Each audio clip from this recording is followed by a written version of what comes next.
Hello everyone, welcome to our channel nursing passion for care.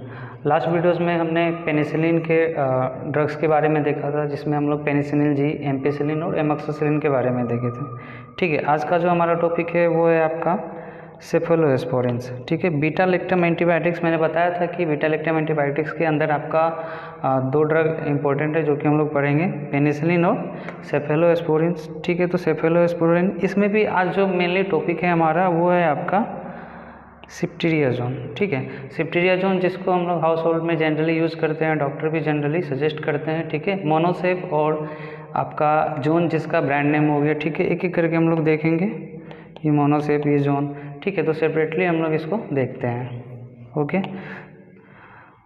तो सबसे पहले आ जाते हैं हम लोग सेफेलोस्पोरिन के बारे में। ठीक है, सेफेलोस्पोरिन्स। वीडियो थोड़ी लंबी होगी तो स्किप नहीं करना। ठीक है, इम्पोर्टेंट है क्योंकि ये एंटीबायोटिक्स आप जनरली यूज़ करोगे हॉस्पिटल ड्यूटी में तो खास करके। ओके, दिया हुआ है cephalosporins are semi synthetic antibiotics with beta lactam ring related to penicillin. ठीक है, ये आपका क्या है, सेमी सिंथेटिक एंटीबायोटिक है जिसमें बीटा लैक्टम रिंग क्या होता है, प्रेजेंट होता है, और ये रिलेटेड टू किसका है, पेनिसिलिन की तरह ही है। ठीक है, उसके बाद दिया हुआ है it is broad spectrum antibiotics. इसका जो स्पेक्ट्रम होगा वो क्या है, ब्रॉड होगा। ब्रॉड कहने का मतलब यहाँ पे ग्राम पॉजिटिव ग्राम नेगेटिव दोनों पे वर्क करेगा, या कुछ अदर माइक्रो ऑर्गेनिज्म पे भी क्या करेगा, ये काम करेगा। ठीक है, उसके बाद दिया हुआ है they are obtained from fungus cephalosporium. ठीक है, ये अगर कभी कंपटीशन में आपको पूछ सकता है किससे ये किस माइक्रो ऑर्गेनिज्म से हम लोग बनाए हैं, तो फंगस सेफेलोस्पोरियम बोल सकते हैं इसको। ठीक है, अब आ जाते हैं इसके पहले क्लासिफिकेशन हमको देख लेते हैं। क्लासिफिकेशन इसमें जनरेशन वाइज दिया हुआ है, जैसे फर्स्ट जनरेशन में आपका दिया हुआ है, सेकंड जनरेशन दिया हुआ है, थर्ड जनरेशन दिया हुआ है, फोर्थ दिया हुआ है, फिफ्थ दिया है। ठीक है, तो अगर एक एक करके हम जनरेशन को देखें तो जैसे फर्स्ट जनरेशन में पेरेंटल और ओरल करके आपका क्लासिफिकेशन दिया हुआ है। ठीक है, तो यहाँ पे लिखा हुआ है जैसे सेफाजोलिन। ठीक है, ओरल में आपका दिया है सेफ्लोलेक्सिन या सेफाड्रोक्सिल। उसके बाद सेकेंड जनरेशन में आपका दिया हुआ है सेफुरोक्सिन, सेफोजीटिन, ओरल में आपका दिया है सेफाक्लोर। तो इस तरह से इसका 5 जनरेशन का हम लोग दवाई देखते हैं। ठीक है, तो 5 जनरेशन में भी हम लोग थर्ड जनरेशन, ठीक है, थर्ड जनरेशन में आपका ये जो दवाई दिख रहा है सेफ्ट्रियाज़ोन। ठीक है, आज हम इसी पे बात करेंगे। ठीक है, ये कुछ एग्जाम्पल हैं आपके सेफेलोस्पोरिन के, जैसे यहाँ पर ब्रांड नेम में आपका सेफेलोजीन का दिया हुआ है। ठीक है, उसके अलावा सेफुरोक्सिन का दिया हुआ है इंजेक्शन फॉर्म, इसके अलावा टेबलेट फॉर्म में आपका सेफिजिम दिया हुआ है, इसके अलावा मोनोसेफ, इसके बारे में सबको नोन होगा। ठीक है, सेफ्ट्रियाज़ोन का है ये, और आपका दिया हुआ है जोन, ये भी किसका है, सेफ्ट्रियाज़ोन का। ठीक है, तो हम लोग स्टार्ट करते हैं इसको। ओके, कुछ यहाँ पे डिटेल्स लिखा हुआ है थर्ड जनरेशन के बारे में। ठीक है, third generation cephalosporin have good activity against gram negative organism including citrobacter, enterobacteriaceae, pseudomonas and gonorrhoea. Okay, मतलब यहाँ पे ओवरऑल यहाँ पे कुछ अदर माइक्रो ऑर्गेनिज्म हमें दिख रहे हैं, और इसके साथ साथ में क्या है, ग्राम नेगेटिव नेचर के जो आपके ऑर्गेनिज्म है, ठीक है, माइक्रो ऑर्गेनिज्म है, उसके ऊपर ये क्या है, अच्छे से वर्क करता है। ओके, तब हम आ जाते हैं इसके मैकेनिज्म ऑफ एक्शन पे।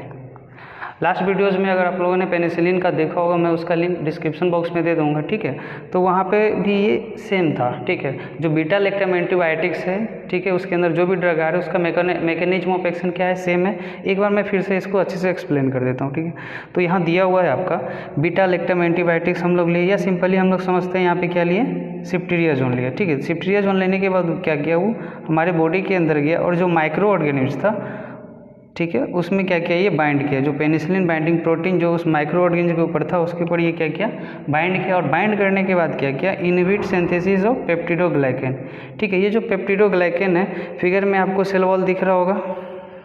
ठीक है, ये इसका एसेंशियल कंस्टिट्यूट है। ठीक है, तो इसको अगर हम लोग बनने से क्या करें, रोक दें, इसके सिंथेसिस को हम लोग क्या कर रहे हैं, रोक रहे हैं। तो रोकने के कारण क्या होगा, जो नेक्स्ट टाइम जो वो आपका डिवीजन करेगा, ठीक है, तो डिवीजन के बाद वो क्या होगा, weak cell wall of bacteria, bacteria का सेल वॉल यहाँ पे क्या हो जाएगा, वीक हो जाएगा, और वीक होने के कारण क्या होगा, टूट जाएगा। ठीक है, और कोई भी वॉल, ठीक है, ये जो वॉल है अगर टूटता है, यहाँ से फिगर में दिख रहा है ना, ये वॉल क्या है आपका, अगर टूट रहा है तो अंदर का जो भी कंटेंट है, न्यूक्लिक एसिड हो, साइटोप्लाज्म हो, ठीक है, उसका आपको राइबोसोम हो, ठीक है, वो सब क्या हो जाएगा, बाहर आ जाएगा, और जिसके कारण क्या हो जाएगी, बैक्टीरिसाइडल इफेक्ट, यानी बैक्टीरिया की क्या हो जाएगी, डेथ हो जाएगी। ठीक है, तो इस तरह से इसका मैकेनिज्म ऑफ एक्शन है, रिलेटेड टू पेनिसिलिन है, इसलिए पेनिसिलिन के तरह ही है। अब आ जाते हैं हम लोग सेफ्ट्रियाजोन के ऊपर कि आज के समय में हम लोग क्या है सेफ्ट्रियाजोन को क्यों सजेस्ट करते हैं। ठीक है, इसके पीछे जो भी एडवांटेज है, जो रीज़न है, मैं यहाँ पे डिस्कस कर देता हूँ। जैसे यहाँ पे लिखा हुआ है the distinguishing feature of this cephalosporin, मतलब सेफलोस्पोरिन्स में भी जो ये इंपॉर्टेंट दवाई है आपका थर्ड जनरेशन का, ये क्यों है, सबसे पहला दिया हुआ is it's longer duration of action. ठीक है, टी हाफ लाइफ इसका कहना है 8 आवर। ठीक है, इसका जो टी हाफ लाइफ है वो क्या है 8 आवर। अब किसी भी अगर मेडिसिन का टी हाफ लाइफ अगर 8 आवर है तो कहीं ना कहीं वो हमारे बॉडी में क्या है 8 घंटे तक क्या करेगा, उसका कंसंट्रेशन रहेगा, और वो 8 घंटे के ड्यूरेशन में वो क्या करेगा, माइक्रो ऑर्गेनिज्म को क्या करेगा, किल करेगा। ठीक है, मतलब जिस पर्पज़ के लिए ले रहे हो उसका काम का ड्यूरेशन कितना अच्छा है, उसका 8 आवर है। ठीक है, ये इसका क्या है एडवांटेज है। उसके बाद परमिटिंग वंस, इसको 1 टाइम भी दे सकते हैं, या फिर आप अगर इसको मोस्ट ट्विस्ट डेली, दिन में 2 बार, मोनोसेफ का भी इंजेक्शन लेते होंगे। ठीक है, या फिर आप जोन का लेते होंगे तो ये बीडी चलता है, दिन में 2 बार 1 ग्राम करके हम लोग लेते हैं। ठीक है, उसके अलावा दिया हुआ है penetration into CSF is good and elimination occurs equally in urine and bile. ठीक है, सबसे पहले देखते हैं यहाँ पे CSF का मतलब यहाँ पे सेरेब्रल स्पाइनल फ्लूइड। ठीक है, मतलब यहाँ पे मेनिंजेस लेयर में भी इसका क्या है अच्छा कंसंट्रेशन है। ठीक है, और उसके अलावा इसका जो एलिमिनेशन है ये देखो बोथ है, यूरिन एंड बाइल, मतलब ये थ्रू किडनी भी निकलेगा और थ्रू फीसेस भी हमारा क्या होगा रेक्टम के थ्रू बाहर आ जाएगा। तो ये सबसे अच्छा एडवांटेज है। ठीक है, पहला एडवांटेज क्या है इसका कि ये आपके बॉडी में 8 घंटे तक रहेगा, मतलब इसका प्लाज्मा हाफ लाइफ कितना है 8 आवर। ठीक है, उसके बाद ही इसका हाफ निकलेगा। उसके बाद इसको हम दिन में 2 बार भी देंगे तो कोई दिक्कत नहीं है। उसके अलावा इसका कंसंट्रेशन कहाँ पे हमको दिख रहा है CSF में, और ये क्या होता है यूरिन और बाइल दोनों से निकलता है। ठीक है, तो इसका हम यूजेस देखेंगे। ठीक है, सेफ्ट्रियाजोन का बहुत इंपॉर्टेंट यूजेज है, तो कुछ यूजेज हम यहाँ पे लिखे हुए हैं। Ceftriaxone has so high efficacy in wide range of serious infection. ठीक है, बहुत सारी सीरियस इन्फेक्शन में हम लोग क्या कर रहे हैं, इसको यूज़ कर रहे हैं। जैसे आपका दिया हुआ है मेनिंजाइटिस, मेनिंजेस लेयर में अगर इन्फ्लामेशन हो जाता है तो उस केस में हम लोग क्या करते हैं, आपका जोन को यूज़ करते हैं या मोनोसेफ को यूज़ करते हैं। मतलब यहाँ पे किसकी बात कर रहे हैं हम, सेफ्ट्रियाजोन की बात कर रहे हैं या फिर सेफेलोस्पोरिन्स की बात कर रहे हैं। ओके, उसमें भी स्पेशली इन चिल्ड्रेन। उसके बाद complicated UTI, urinary track infection, urinary track infection से रिलेटेड जो भी डिजीज़ है, और अगर उसमें भी कॉम्प्लिकेटेड डिजीज़ है तो उसमें भी हम लोग क्या करते हैं, आपका सेफ्ट्रियाजोन को यूज़ करते हैं। उसके अलावा एब्डोमिनल सेप्सिस के भी केस में यूज़ करते हैं, या फिर आपका सेप्टिसेमिया के भी केस में यूज़ करते हैं। उसके अलावा मल्टी रेसिस्टेंट टाइफाइड तो आप लोग अच्छे से नोन होंगे। ठीक है, अगर आपने कभी लॉज वगैरह में देखते होंगे कि बच्चे ज़्यादा बीमार पड़ते हैं टाइफाइड से, क्योंकि कंटामिनेटेड वाटर पी लेते हैं। ठीक है, तो टाइफाइड के केस में जनरली लोग भी क्या कर रहे हैं, अगर रिपोर्ट पॉजिटिव आ रही है तो मोनोसेफ। ठीक है, ये जो आपको फिगर दिख रहा है यहाँ पे, ये मोनोसेफ है, इसको 1 ग्राम दिन में 2 बार लेके क्या करते हैं, डॉक्टर भी यही सजेस्ट करते हैं आपको। ठीक है, तो ओवरऑल ये जो इम्पोर्टेंट आपका दिख रहा है इसको हम लोग सिंपली ट्रिक से भी याद रख सकते हैं। ठीक है, मैं आपको लिख देता हूँ।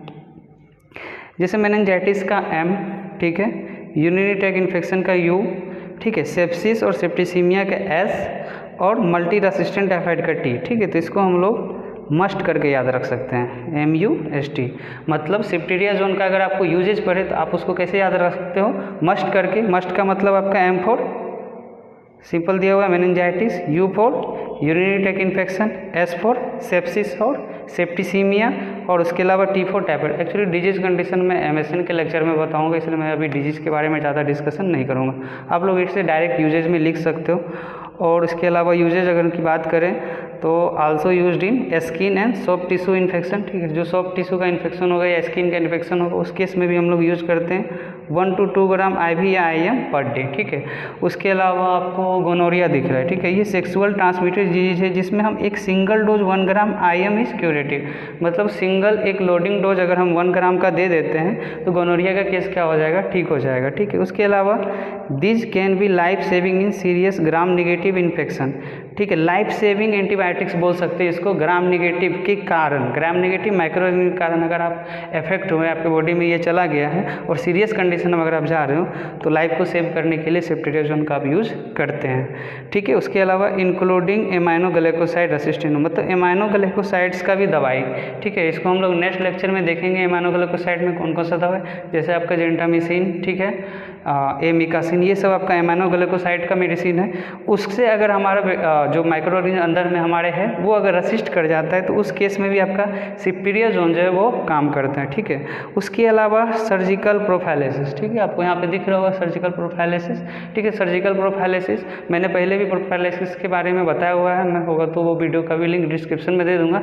इसमें आपको सिंपली याद रखना, प्रोफाइलेसिस का मतलब होता है रोकथाम और सर्जिकल प्रोफाइलेसिस मतलब सर्जरी से पहले। ठीक है ना, हम लोग क्या करते हैं 30 मिनट पहले क्या करते हैं एंटीबायोटिक्स देते हैं। तो कौन सा यूज़ कर रहे हैं हम लोग, सेफ्ट्रियाक्सोन। इससे फ़ायदा क्या होता है कि ड्यूरिंग सर्जरी, ठीक है, ड्यूरिंग सर्जरी चांसेस रहता है बॉडी में इन्फेक्टेड फैलने का। ठीक है। तो उस केस में हम लोग पहले से ही अगर एंटीबायोटिक्स दिए रहेंगे तो जो बैक्टीरियल एक्टिविटी है वो क्या हो जाएगी, रिड्यूस हो जाएगी। ठीक है, मतलब उसको हम लोग रोक सकते हैं। उसके अलावा आपको एडवर्स इफेक्ट दिख रहा होगा, एडवर्स इफेक्ट में दिया हुआ है हाइपोप्रोथ्रोम्बिमिया एंड ब्लीडिंग आर स्पेसिफिक। ठीक है, ये कंडीशन दिख सकता है आपको। इसके अलावा ब्लीडिंग देखने के चांसेस है या फिर हीमोलाइसिस। देखो कॉमन साइड इफेक्ट आप इसमें भी डाल सकते हो। ठीक है, अगर जैसे ओरल रूट से ले रहे हैं तो डायरिया का केस चांसेस है। ठीक है।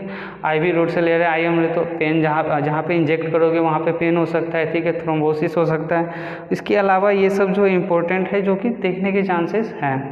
कंट्रा इंडिकेशन की बात करें तो in allergy to beta lactam antibiotics, मतलब अगर पेशेंट को बीटा लैक्टम एंटीबायोटिक्स से पहले से एलर्जी है, यानी पेनिसिलिन से एलर्जी है या फिर सेफलोस्पोरिन से, ठीक है, एलर्जी है, तो उस केस में इसका क्या रखेंगे, कंट्रा इंडिकेटेड रहेंगे। वो भी आपका सीरियस एलर्जी रहेगा तब की हम बात कर रहे हैं। ठीक है। उसके अलावा it should not be used with penicillin. ठीक है, पेनिसिलिन का जो ड्रग है उसके साथ इसको नहीं देते। जब भी अगर हम लोग पेनिसिलिन का दवाई देंगे तो वो सेपरेटली देंगे। ठीक है, और सेफलोस्पोरिन का दवाई देना है तो वो भी हम लोग सेपरेटली देंगे। ठीक है, नहीं तो ये क्या करता है आपस में इंटरेक्ट करता है, ड्रग इंट्रैक्शन मैंने बताया हुआ है। ठीक है, तो आई थिंक अगर आप लोगों को अभी तक समझ आ गया होगा, आप पेनिसिलिन का भी वीडियोस जाके देख लेंगे और मेरे जो भी प्रीवियस वीडियो है उसे आप देख सकते हैं। और अगर चैनल पर नए हो तो चैनल को सब्सक्राइब कर देना और अपने बैचमेट के साथ ज़रूर शेयर करना। Thank you.